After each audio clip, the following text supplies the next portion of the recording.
안녕하세요. 법성생TV의 송글송글입니다. 요즘 많은 분들께서 자산관리에 관심 많이 있으신 것 같은데 부동산, 주식뿐만 아니라 가상화폐에도 투자 많이 하시죠. 그런데 2022년부터는 가상화폐에도 상속세와 증여세가 부과된다고 합니다. 이에 관해서 이야기 나눠보도록 하겠습니다. 안녕하세요. 안녕하세요. 네.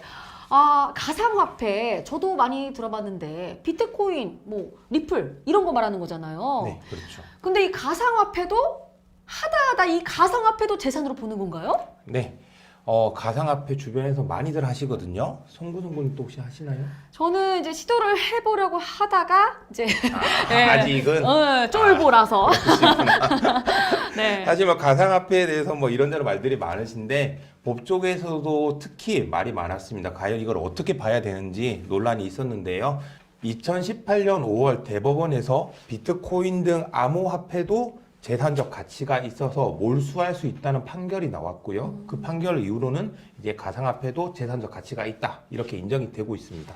아무래도 가상화폐 좀 요즘 많이 하시고 또 수익도 많이 나시다 보니까는 이거를 재산으로 인정하는 것 같은데 그러면은 이 상속세, 증여세는 가상화폐에서 언제부터 부과되는 건가요? 이 부분이 조금 오해가 있으실 수 있는데요. 이전부터 이제 가상화폐에 대해서 상속세, 증여세가 부과는 되었습니다. 아, 그래요? 상증세법에 따르면 상속 재산이란 금전으로 환산할 수 있는 물건이나 재산적 가치가 있는 권리로서 피상속인에게 기속되는 모든 재산을 의미하는 거거든요. 그러니까 가상화폐도 당연히 상속 재산에 포함은 됐었는데요. 네. 이번에 상증세법 시행령이 개정되면서 이 가상화폐를 어떻게 평가할 것인가 그 평가 방법이 규정된 것입니다.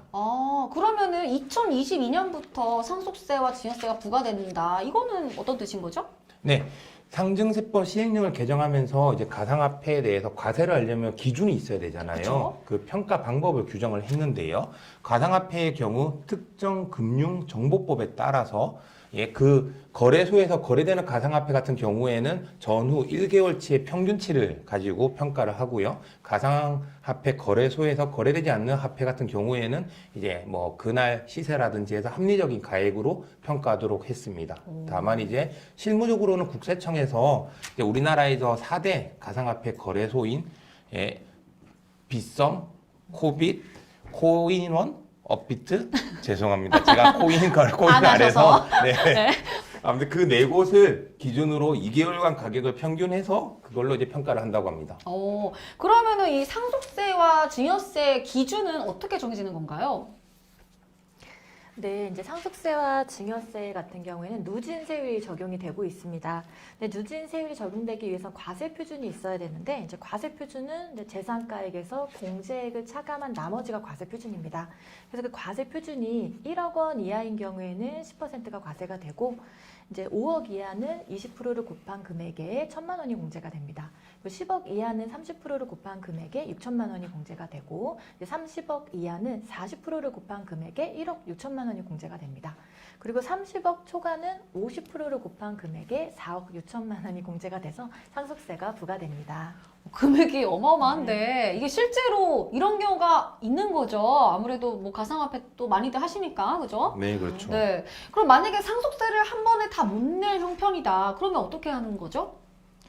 네, 이제 그런 경우가 많이 있죠. 이제 그런 경우에는 먼저 분납이 가능합니다. 그리고 연부연납도 가능한데요. 먼저 분납 같은 경우에는 납부할 세액이 1,000만 원을 초과할 때 신고납부 기한이 지난 후 2개월 이내에 2회로 분납해서 납부를 할 수 있습니다. 그리고 납부할 세액이 만약에 2천만 원을 초과하는 경우에는 관할 세무서장의 허가를 받아서 이를 일정 기간 동안 분할해서 연부연납을 할 수 있습니다. 연부연납을 신청할 경우에는 담보를 제공을 하셔야 되고 상속세 신고 납부 기한까지 연부연납 허가 신청서를 제출하셔야 됩니다.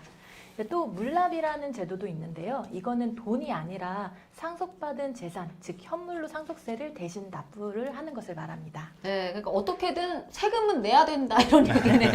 네, 국가가 참 고마우면서도 뭔가 좀 씁쓸하네요. 네. 오늘은 가상화폐에 그 증여세와 상속세가 부과된다 이런 이야기를 나눠봤는데요. 법과 세금에 대해서 궁금한 점 있으시면 언제든지 연락 주세요. 누구를요? 법선생!